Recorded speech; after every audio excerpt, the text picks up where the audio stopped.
All right, don't forget to log your attendance every day. It's very easy to click right here and it'll take you straight to the form to log your attendance. And the only thing you need to do is type in the letter P and then hit submit, and it will log in your name and timestamp that you have signed in.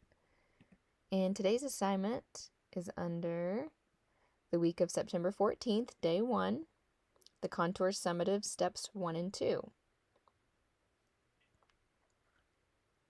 It's going to embed in the page the sway that I created for you. What you need to do is you need to click the 4 arrows to pop it out. All right, this is called the Still Life Contour Drawing Summative, and this is steps 1 and 2. What is a still life? A still life is a setup of non-moving objects. Step 1. Look through the flowers still life photos below and see which one or which ones appeal to you. If you want a challenge, there are several options at the end of the choices. If you want to draw your own still life, then you need to set up your own complex still life, photograph it from several angles, and then send a message with the images for approval before you do step 2. We do not take images from the internet and make art with them. We can sketch with them and learn from them like we did in our contour practice last week, but we cannot take a photograph from the internet and claim it as our own and create an artwork from it. That is a copyright infringement and against the law. Do not send me images from the internet. They must be your own, or you must use the ones provided. Okay, so look through all the photographs, see which ones you like, which ones appeal to you. Maybe you want something more challenging. Okay, so think about what you want your final artwork to look like. Do you want to feature one large flower that fills the page like these? Okay, this one does not fill the page. It is only taking up half of the page. The entire other half of the page is completely empty. This is not a good composition. Do you want to be more creative and draw the same flower twice, or combine 2 different photographs for something more unique like this one? It's good if they overlap each other a little bit. It adds more interest. It's okay if your images go off the page.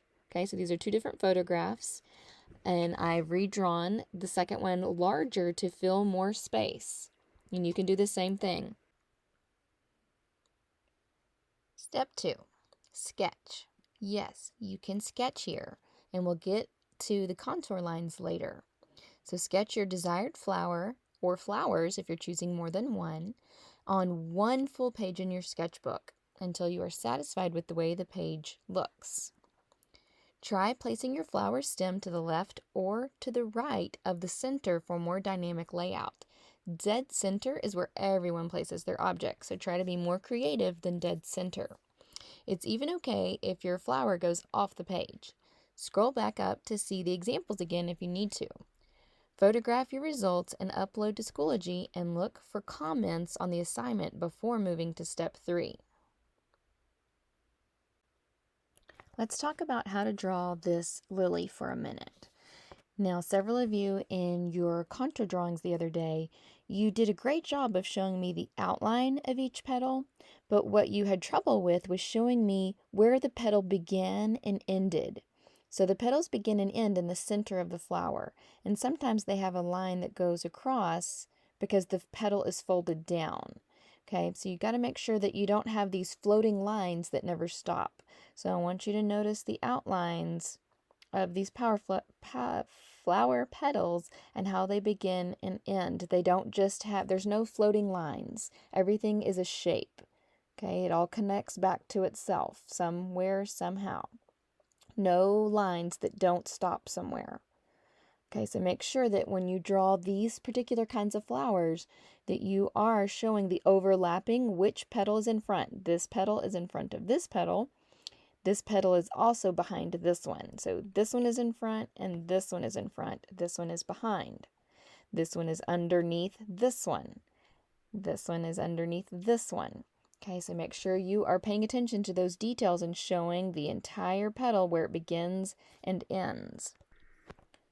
Okay, so even in my drawing here, you can see I was using a continuous contour line, so it never stopped, but I was trying to show each individual petal where it began and ended.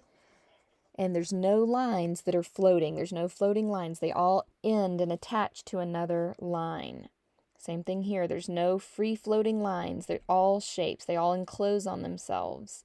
So no free floating lines.